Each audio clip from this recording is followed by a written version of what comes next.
All right, ladies and gentlemen. Sorry about the delay. I just wanted to make sure that the playback was working smoothly. But you already know what time it is.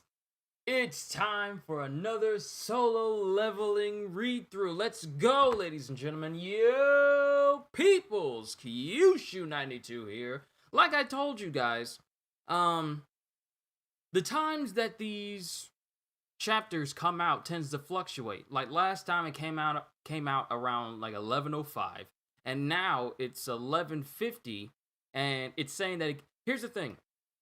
3 minutes before I even started the schedule for this stream.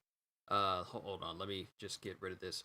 3 minutes before I even started the scheduling for this stream, it said that the chapter wasn't out. I refreshed the page literally before I started this, and then it says the chapter's been out for 19 minutes. I refreshed the page 3 minutes ago and it said nothing.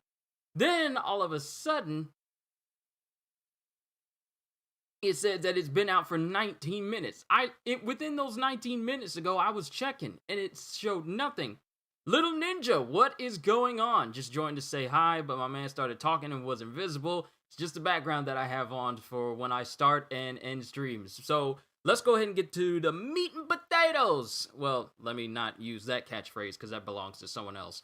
But let's go ahead and get down to the meat of the matter. The meat of the matter is in the last chapter of solo leveling, Jin managed to go inside of the gate that he killed the boss giant in order to get into.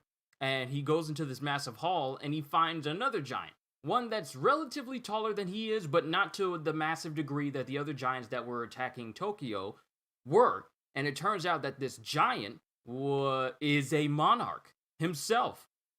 And he wants to join forces with Jin because apparently the rulers are attempting something. We don't know to what degree, but they're the reason why these monsters keep coming through the gates and keep killing people.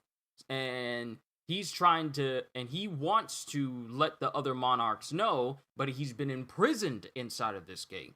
And using his pledge of honesty, he tells Jin the truth, and Jin, joining with this pact, he can't lie either. So he wants to join with Jin in joining forces with one another.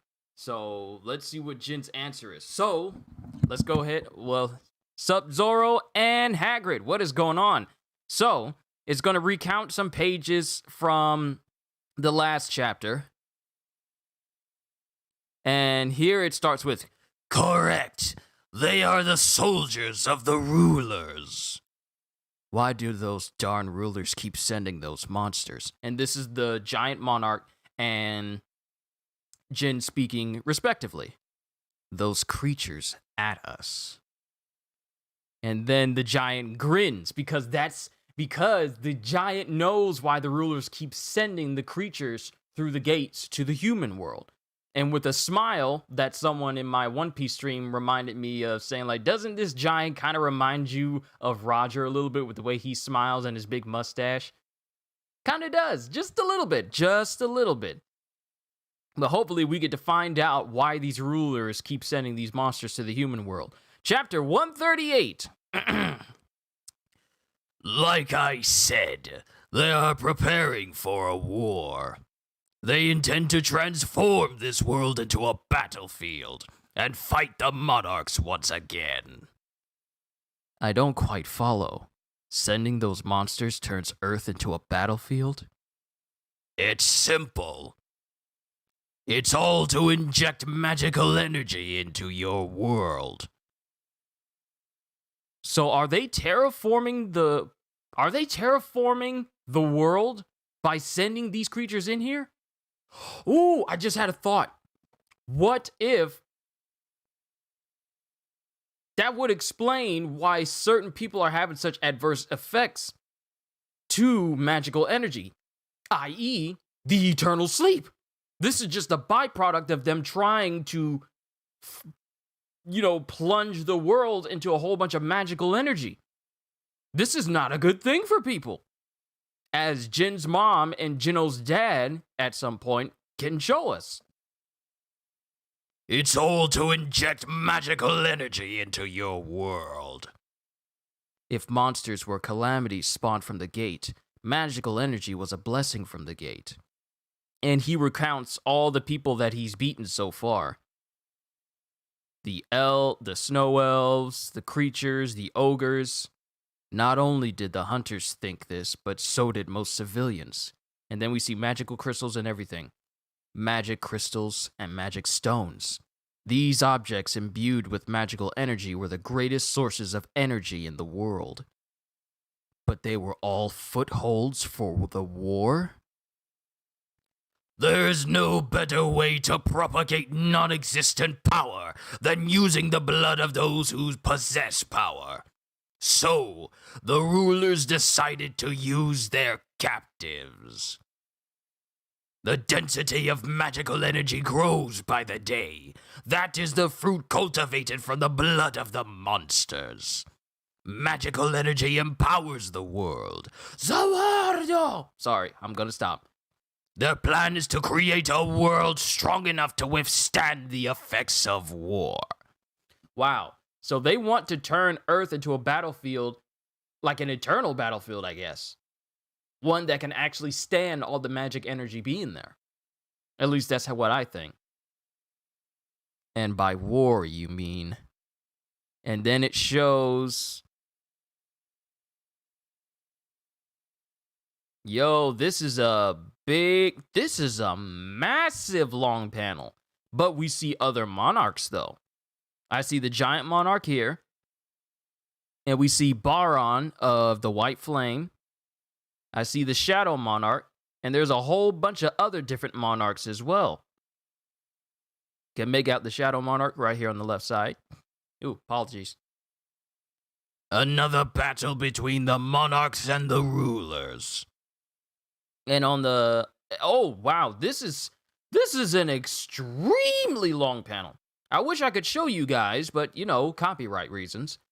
But this whole massively long panel... This panoramic panel is not only the longest long panel I've seen, but it also shows the monarchs on one side, and then it shows the rulers on the other. Interesting. Soon enough, the world you live in will become hell. And the effects of this war is literally going to ravage the planet if the monarchs and the rulers start fighting in Jin's world. Like, if you remember back when Jin was looking at the memories of the previous Shadow Monarch, the whole area they were fighting in was just a barren wasteland with just endless fighting and monsters. Jin's world is going to turn into that if this war between the monarchs and the rulers actually makes it there. The entire planet is going to be razed if Jin's memories of the previous monarch is any example. And Jin just imagines a world on fire. Pretty much the entirety of the demon castle when he was leveling up, but it's for the entire planet. There is no time. Once it is known that you and I have made contact, both the monarchs and the rulers will intervene. It's even possible that the rulers' envoys have already begun to move. You've been saying since earlier that they are targeting me.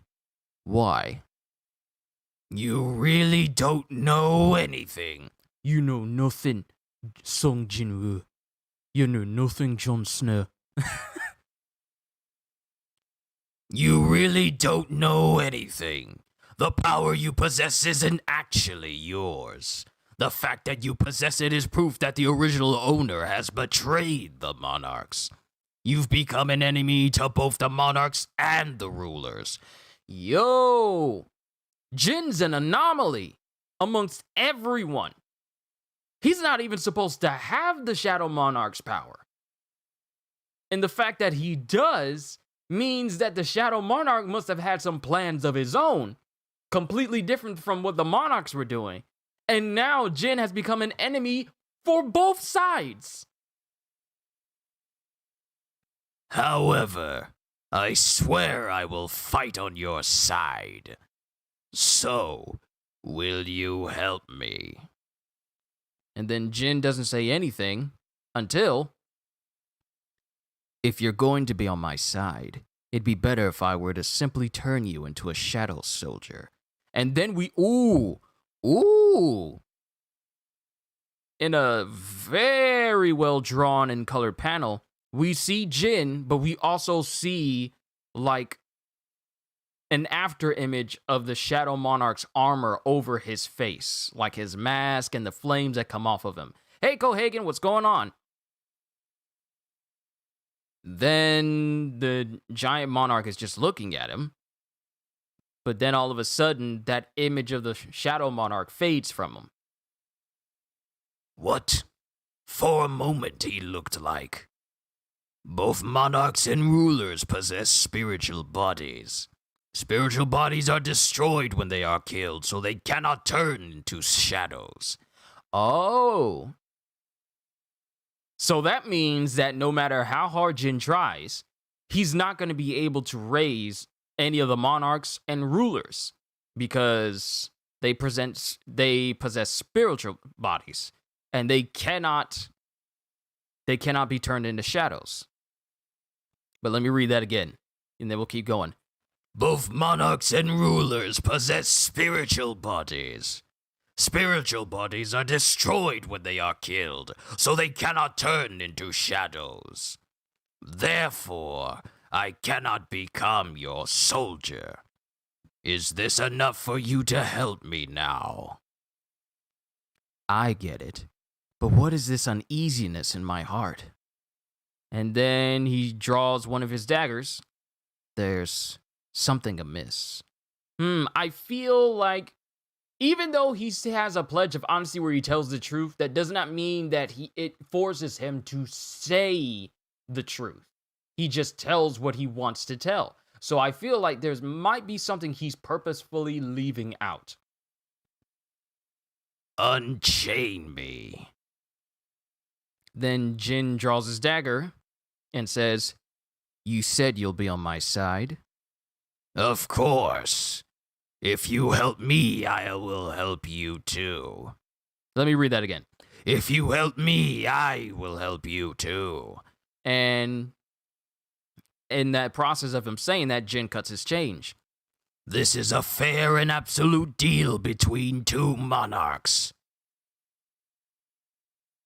I thought I saw him for a moment. Was I just imagining it? Because he remembers looking at Jin and seeing the previous Shadow Monarch in his visage. Then, and he cuts the chains. He starts cutting some chains. Well, he cuts the chains from one of the hands of the giant monarch. And Jin says, "Then, are you on humanity's side?" Ooh, that's actually a good question. Even though he's siding with Jin, that doesn't necessarily mean he's siding with humanity. So that's actually a really good question. What ulterior motives does this monarch have? Are you on humanity's side? And he doesn't say anything. Then Jin says, "Why won't you answer? Is it because of the pledge of honesty?" Oh, see, I called it. Even though the pledge of honesty makes you tell the truth, it doesn't make you say it. And the fact that he's not saying anything in response to Jin's question must mean that maybe humanity is not his concern, but the war against the rulers is. And he chooses not to answer Jin because he doesn't want to ruin the little deal that they got going. He doesn't say anything until, and it just shows his chains. And what is that? There's like a purplish thing behind his back. What is that? It's like a pinkish. Is that a stone? Okay. Did Jin do that? The mana crystal embedded on the back of your neck. As long as that's there, you'd also hear the ruler's voice. Kill all humans, just like the other monsters. And the giant monarch grits his teeth. And did he just try to hit Jin? Did he just try to grab Jin?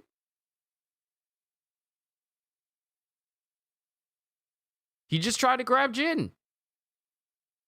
Forget about the deal. It's too dangerous to keep you alive. And then Jin just drives his dagger into the giant monarch's chest. Wait, he's not about to kill him, is he? I was hoping we'd get more about this guy. Actually find out his name. Unless I forgot, but we didn't find him out. It's too dangerous to keep you alive, since you might become a calamity. No, you're wrong. The calamity isn't me, but you. What? Jin's the calamity. It's not any of the other monarchs, it's Jin. What happened with the previous Shadow Monarch that made him be like the guy that everyone else wanted to be? It wasn't Remia or something? I think it was. I just forgot. I just forgot his name. But the giant says, The calamity isn't me, but you. And then he screams. He just starts screaming. I'm not going to do that into the mic because I'm not trying to blow your ears out. But it shows Jin's puncturing him multiple times. And he starts coughing up blood. And he still tries to take out Jin. Well, so much for my idea of this guy joining Jin and venturing out into the outside world. I guess he had some ulterior motives. Hold on, let me find out what his name is.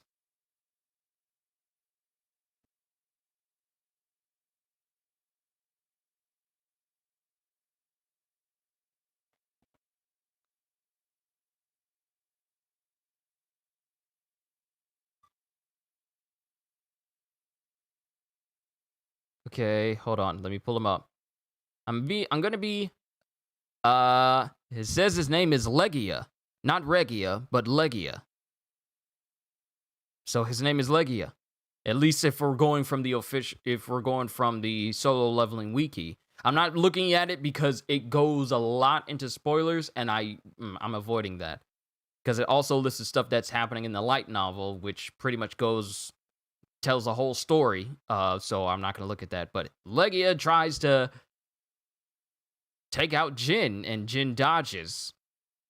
And Jin just starts stabbing him in the chest multiple times. And it causes Legia to cough up blood. As the battles between the residents of your world and the captured denizens of the Chaos World becomes more intense, your world will turn into a harsher battlefield. I hope that everything you wish to protect will burn into ashes in the conflagration of the war. And then Jin glares at him with lighted eyes. That won't happen. And he proceeds to cut the head off of Legia. Giant Monarch, he just killed a Monarch. Jin just killed a Monarch.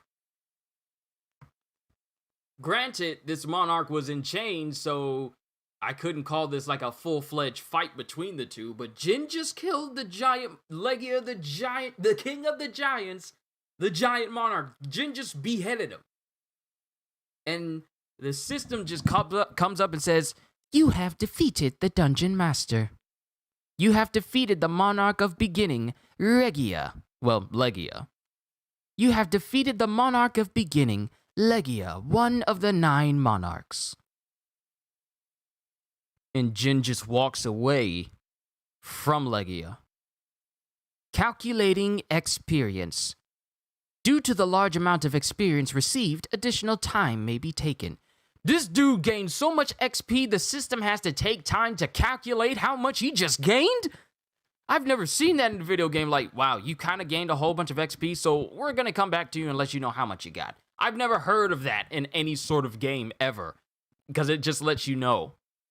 But the amount he has, the amount of XP he just gained from killing a Monarch, it's too much for even the system to just outright say. So like, you know what? Come back to us later. We're gonna let you know how much you got, because we need to calculate our numbers. It's a shame I didn't obtain a Shadow Soldier, but I'll take this as my prize.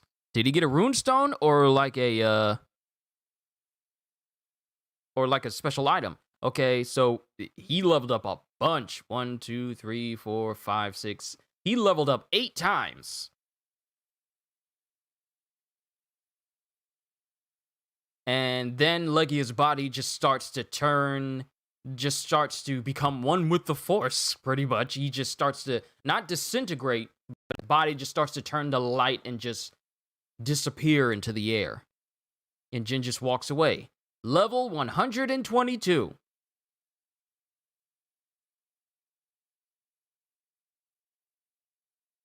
Wasn't he like... Wait a minute. So he was a level 113 before? Gain 8 level... Wait. Yeah, 113. And gain like... No, 114. Wait. I am messing up my numbers so bad. Looks like the same magic crystal he got from killing Beru. Maybe. My numbers are off. So he was level 14. No, he gained 8 levels. Yeah.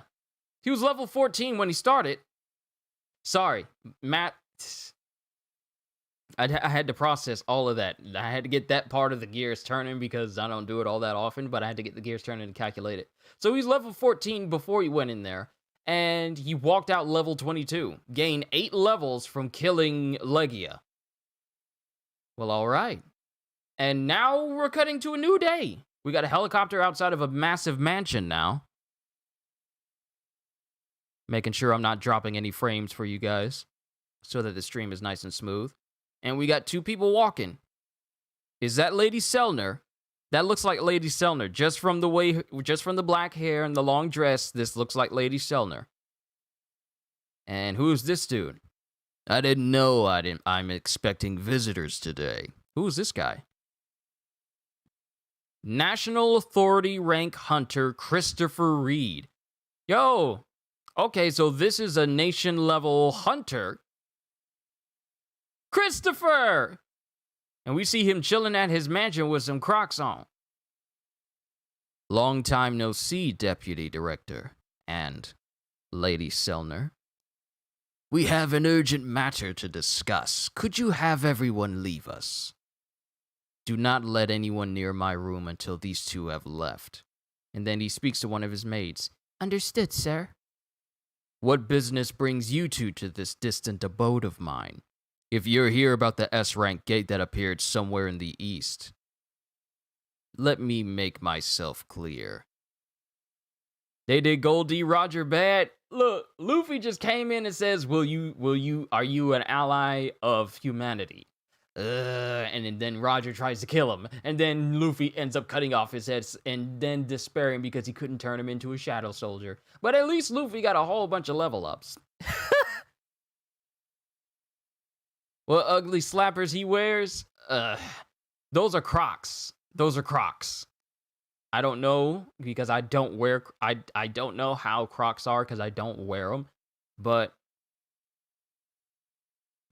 I can be a voice actor. This is not the first time I've heard this. That's actually something that I'm working on. I'm building up my portfolio because it's what I love to do. It's what I love to do, Haggard. I really do. I have a passion. I really have a passion for it. This started way back when I did my first couple of One Piece videos and I started to get into it, and now I literally can't read anything without doing a voice for it now. I literally can't. It's literally impossible. I can't just read it deadpan unless I'm doing like a read through. But it's in me. I can't get it out. But thank you. Thank you. What business brings you 2 to this distant abode of mine? If you're here about the S-rank gate that appeared somewhere in the east, Let me make myself clear. I am not going. And this is Lady Selner saying, I'm not here to discuss about that gate, Mr. Chris. We have an even bigger problem at hand. A bigger problem than an S-rank gate. Mr. Chris, you may be killed in the near future. What? A national level hunter getting a prediction of his imminent death from Lady Selner? Well, that's interesting. Because never have we ever put a national level hunter in the crosshairs of dying. That's never even really been a thought. We knew at some point they're going to face Jin or one or the other, but this is interesting. But let's talk about the main meat of the matter. So, my hope for Legia to join Jin in the outside world and them be, fighting buddies, that's out the window because from Jin's question, which was a very important question, of whether he was going to be on humanity's side and not just Jin's side, Legia didn't want to answer and instead resolved to try and kill Jin. And Jin ends up taking off his head. So the big takeaway from this chapter is not only is there going to be a war where they basically just turn all of the world, Jin's world, into a massive battlefield and everything that he knows and loves could just be razed to the ground in the war between the monarchs and the rulers. Jin is an anomaly amongst them because he's not supposed to have that power. And Legia even said that a Shadow Monarch was not even supposed to give you that power. If he did, then that must mean he's betrayed the Monarch. So now you're an enemy of both the Monarchs and the rulers. So Jin doesn't really have any allies whatsoever on either side. The only allies he has are of the humankind. But not only that, let me just scale this back just a little bit because this was actually a really good chapter.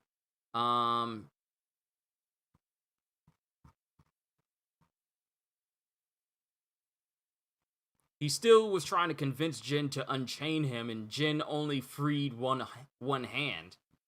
But then he notices that he has a gem in his back that causes the rulers to compel monsters to kill other humans. And then he confirms that Jin will not be able to raise either ruler or monarch as his own personal shadow soldier because the rulers and monarchs have spiritual bodies, whereas the monsters that Jin has been killing thus far don't. And the rulers and monarchs having spiritual bodies means that once they're killed, they cannot be turned into Jin's personal soldiers. So Jin's going to have to rely on just regular monsters, but he can't do that to rulers and monarchs. So rulers and monarchs are actually immune to the shadow extraction and shadow soldier aspect of Jin's power. So Jin cannot, take them. So as I go back, hold on. I'm not going to be long. I'm not going to be too long. I just want to make note of certain things.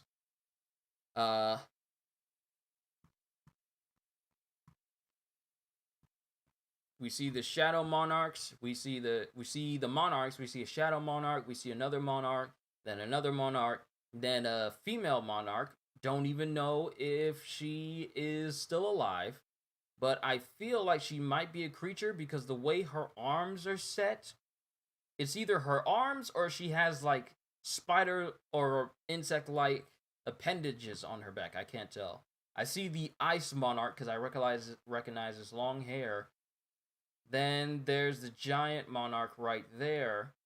Then the giant monarch. Then there's Baron. There's a bunch of monarchs. 1, 2, 3, 4, 5, 6, 7, 8, 9. And with Jin killing off Legia, that only leaves 8 more monarchs, including himself. So, going through here, we find out that the magical energy empowers the world. And with all the magical energy that comes through the gates, the rulers are banking on it starting to affect the world as a whole. Their plan is to create a world strong enough to withstand the effects of war.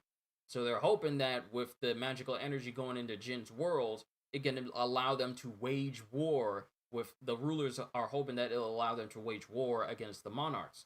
In the process, however, it's having adverse effects on people, and if it goes even further, it's pretty much going to turn into the world that Jin saw in the memories of the previous monarch. A barren wasteland where it was just nothing but war and bodies. Just an endless, barren wasteland where nothing is living except the people who are fighting.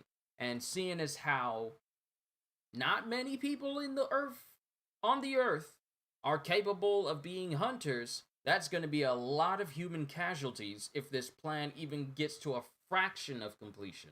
Because, I mean, we've seen what happens when an S-rank gate like the one Jin is in right now. We see what happens when monsters come out of gates that size. Numerous deaths, massive amounts of destruction, and very little in ways of actually stopping it. I mean, even Yuri Orlov's barrier wasn't enough to take out I want to call him the avatar of Legia, because that was basically just a ginormous version of Legia on the outside.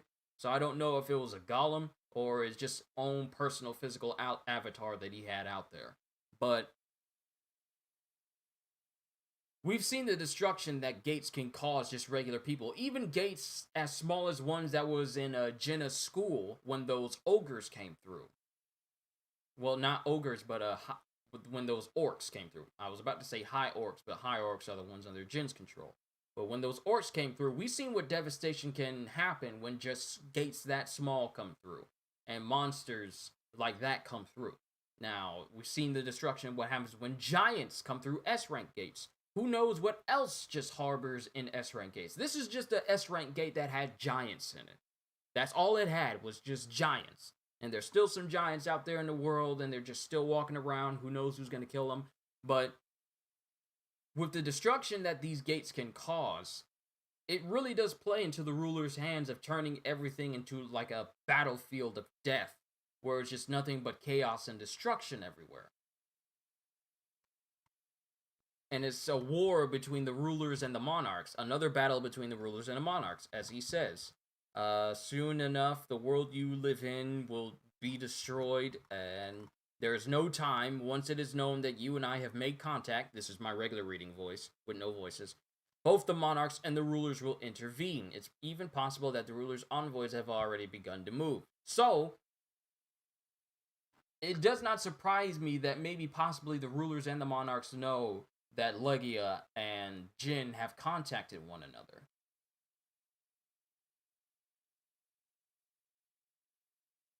Either that, or someone would have to actually be watching them in order to know that, because there's no one else in the room with Jin. Ow, bit my tongue. There's no one else in the room with Jin and Legia, so maybe he was saying this in the hopes that he would actually get outside, and then saying that, hoping that no one would see them when he gets outside, but he never actually gets outside. So maybe this aspect of rulers' envoys have already begun to move. Maybe they already know. Who knows? Magical energy, mumbo jumbo. Who knows? Like, I sensed it in the wind.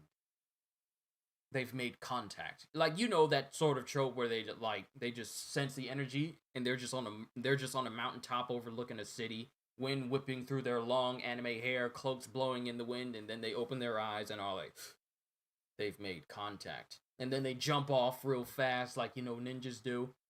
So it wouldn't be surprising if their envoys know about Jin and Legia meeting up, but they may not know about Legia's fate. So, going from here, Jin says, do you know why they're targeting me? And then Legia just says, the power you possess isn't actually yours. The fact that you possess it is proof that the original owner has betrayed the monarchs. So the previous Shadow Monarch had plans of his own. Why his power got implanted into Jin is unknown.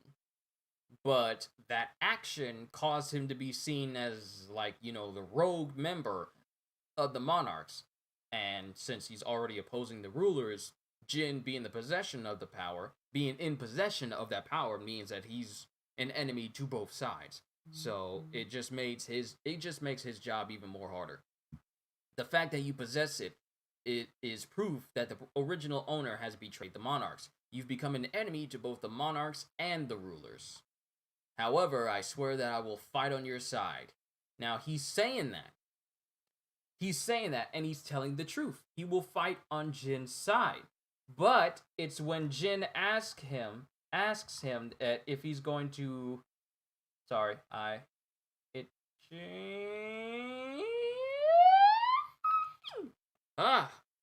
you ever get that itch in the corner of your eye and it just robs you of all motor functions? It happens to me all the time. Now, the thing about Legia here is he's telling the truth. He will fight on Jin's side, but only in the sense of Jin alone. And he's telling the truth here. He's telling the truth. He can't lie. His pledge of honesty keeps both him and Jin from lying until the conversation's over. So he's not lying here. He will help Jin, but only Jin, no one else. And he will fight by his side. But it's when Jin asks him, does that mean you're on humanity's side?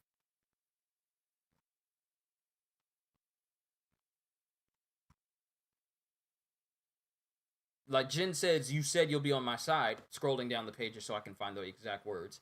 You said you'll be on my side. And then Legia says, of course I will. If you help me, I will help you too. He's not lying here. And Jin cuts off one of his arm chains. That's the only chain he cuts off. This is a fair and absolute deal between two monarchs. Then Jin asks, are you on humanity's side? Legia shuts up, because if he answers, he has no choice but to tell the truth. And my assumption is he would have said, no, I am not on humanity's side. I am only on your side. So I couldn't care less what happens to humanity. But you're alright, if you set me free. So he's silent this whole time. And Jin notices and says, why won't you answer? Is it because of the pledge of honesty? And in that moment, we see a stone on the back of his neck, and Jin says, the mana crystal embedded on the back of your neck. As long as that's there, you'd also hear the ruler's voice.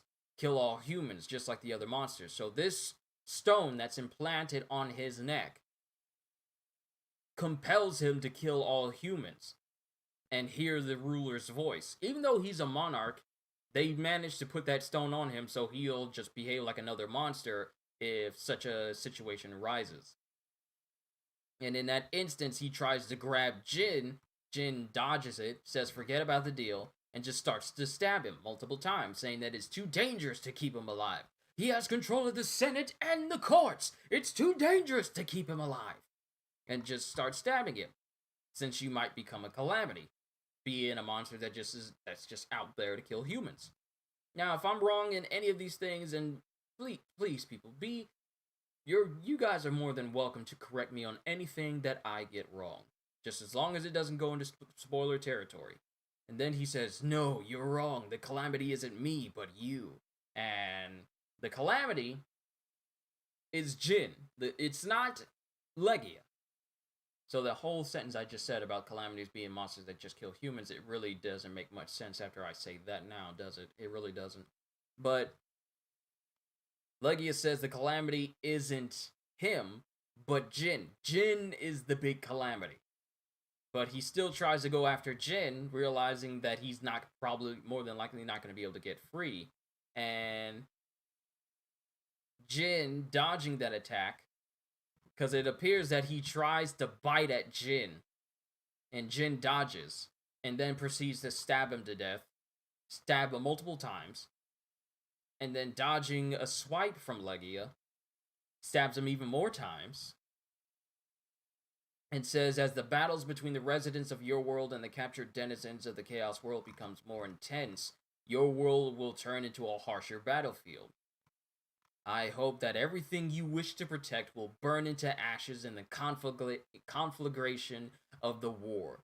So knowing that he's not going to get out, knowing that he's failed, he pretty much says, well, I hope everything you hold dear, I hope they all die.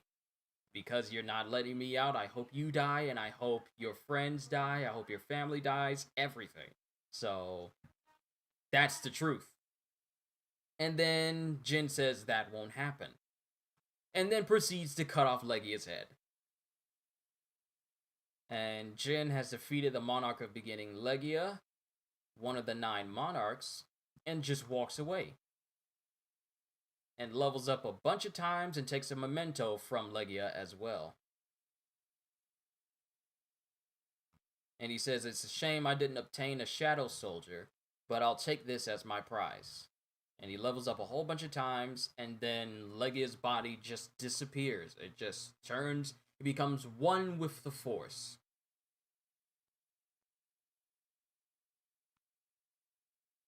And then we cut to another building, another mansion out there, and we find out that Lady Selner and the deputy director for the United States Hunters Association,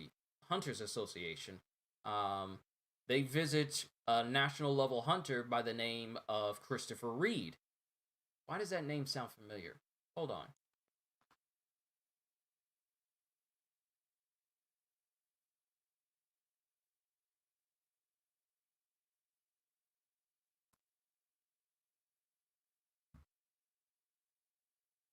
Huh?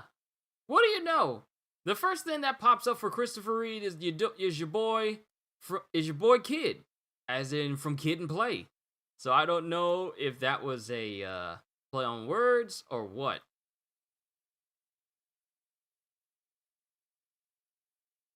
But interesting. I don't think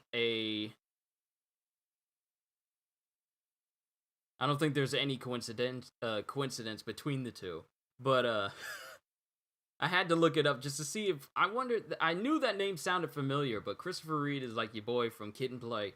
But we find a national level hunter by the name of Christopher Reed here, and Lady Selner's here, and he tells one of his maids that no one disturbs them, and no one come near my room until they're gone. And he's pretty much saying that if you hear about the S-rank gate that appeared somewhere in the east, let me make myself clear, I'm not going. This national level hunter is saying, like, I know there's an S-rank gate, but I'm not going. Don't even bother asking. But that's not the reason why they're here. Because Lady Selner says we have an even bigger problem at hand. He's all like a bigger problem than an S-rank gate. And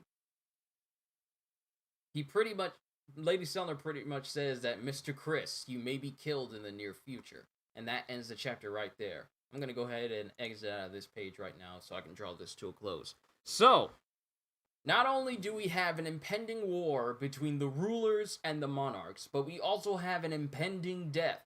A potential impending death for a nation-level hunter as well.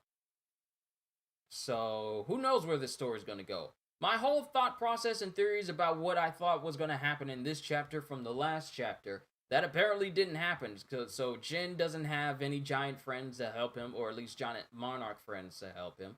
I wonder what that little sliver that he got from Legia is. We'll have to find out in the next chapter if it goes into that.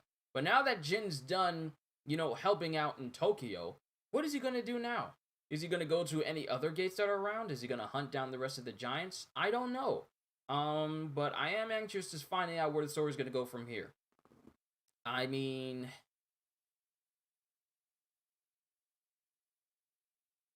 I don't know. I honestly don't know where the story's going to... I don't know where the story's going to go, since Jin's pretty much taken out the dungeon master of that gate. Is he just going to teleport himself and Jin-Ho back to Korea? Is he going to go back? Is he going to go back? Or is he going to help out with the people who are there in Japan? I mean, I don't know. Or are we going to cut to another story altogether and just continue this conversation between Selner and Christopher Reed? So, I don't know where we go from here. But for my review for this chapter, I really did like it because we finally got a resolution between the Monarch, between Legia and Jin. Not the resolution that I was kind of hoping for, was looking for, but at least we got a revelation nonetheless. Now, I wonder what that means. I wonder if a monarch dies, can other monarchs sense it? Because if they can, then it could be a tell. It could be like a telltale sign that, hey, one of the monarchs just died. We need to investigate. So who knows? Who knows? I don't know. But I'm really looking forward to the next chapter. But that's all I got for you guys. 46 minutes, less than an hour. So hopefully I didn't talk your ears off too much. I did enjoy this chapter, but now I'm just bringing up a whole bunch of ideas about what the next chapter may bring. So overall, I am looking forward to the next chapter. It's just that I don't have any big theories or speculations about what we could see in the next one. But I did enjoy it. And now Jin is even more powerful after killing a monarch. If you can level up that many times after killing a monarch, who knows how powerful he's going to be. But overall, that's all I got. So with that being said, I would just want to thank everyone who stopped by the channel today. Thank you for stopping by and just watching my usual reactions for solo leveling. It really does mean a lot. I really do enjoy doing these streams. I'm still working on, going full-time with the channel. It is gonna happen this year. It will happen. It has to happen because I cannot be stuck doing something that I'm not using all of my talents for, and then I'm here but I'm not fully invested like I want to be. So this year it's going to happen. I'm looking forward to it and being able to entertain you guys even more. Still working on a time frame of when I'm going to start the Demon Slayer series. Looking forward to it, but I'm still trying to figure out a good date for you guys, so keep an eye out for that. But that is all I got for you guys, so I hope you all enjoyed. It really does mean a lot, the support you show this channel. So with that being said, hope you all enjoyed. Can't wait to see you all in my next video. And if you're new to the channel and you enjoyed what you saw here today, then consider subscribing because I am always looking forward to entertaining you. So have a fantastic day, and once again, as always, later, peoples.